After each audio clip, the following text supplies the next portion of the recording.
What's going on, guys? So in this video I want to talk about and this is the second video log in my video log series, by the way. In this video I want to talk about aluminum casting, and this is a little aluminum ingot because I've been experimenting with casting and I've been learning a lot about casting, and I've also been learning that I don't know near enough as I should about casting, but it's very interesting. Me and my friend's dad basically built a homemade forge. He's a blacksmith. He's a retired blacksmith. So I've been doing sand casting at home, and it's a lot of fun. This is like, I don't know, 20 or so cans. What I want to talk about is how the casting that I've been learning about applies to good OEM, like quality made parts for a car. So not just OEM, but quality performance parts that you can get for a car, or cheap aftermarket parts that you can get. Why is it that I don't trust cheap aftermarket parts, and why you shouldn't also trust those parts. I don't mind spending 4 times more for a good quality OEM part just because of the manufacturing process and the team of engineers at that vehicle manufacturer that developed that part.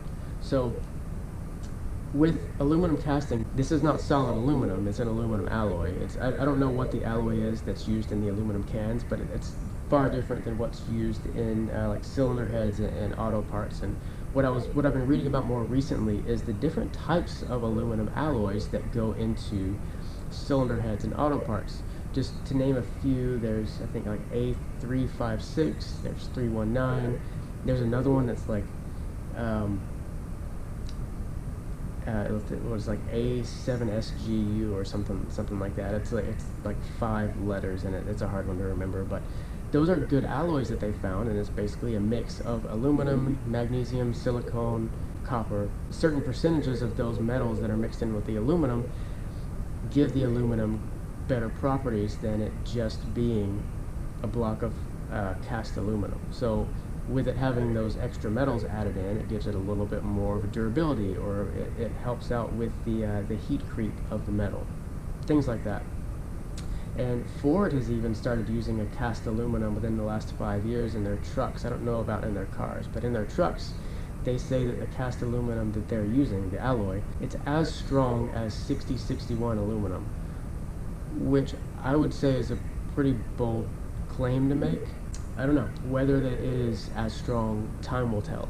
When you think about that and that quality of aluminum that goes into like all the team of scientists and everything, if you're looking at aftermarket parts for your car, if it's just a replacement oil pump. So this is my 2JZ GTE. It's a JDM 2JZ GTE, and this is the oil pump just for a US Supra, and I think it's the same one for the JDM one. If I could pick it up with the slippery plastic and not drop it.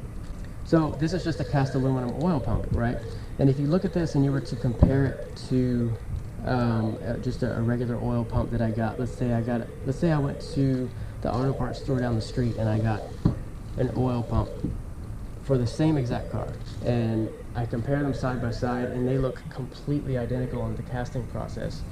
And since those two pumps respond differently to heat, which one do you think would last the longest? Do you think that one would last longer, or do you think the one from the auto parts store would last longer? That is the reason why I don't put cheap auto parts on my car. And people's cars that I work on, I try to explain to them, like, hey, you probably want to go with an OEM part. I know it's more expensive, but if you're going to keep the car, it's going to last a lot longer. But even the good quality casting even goes beyond the type of alloy that's used. There's even like the heat treating. Like I said earlier, that Ford said that the alloy that they're using in their cylinder heads is as strong as 6061 aluminum.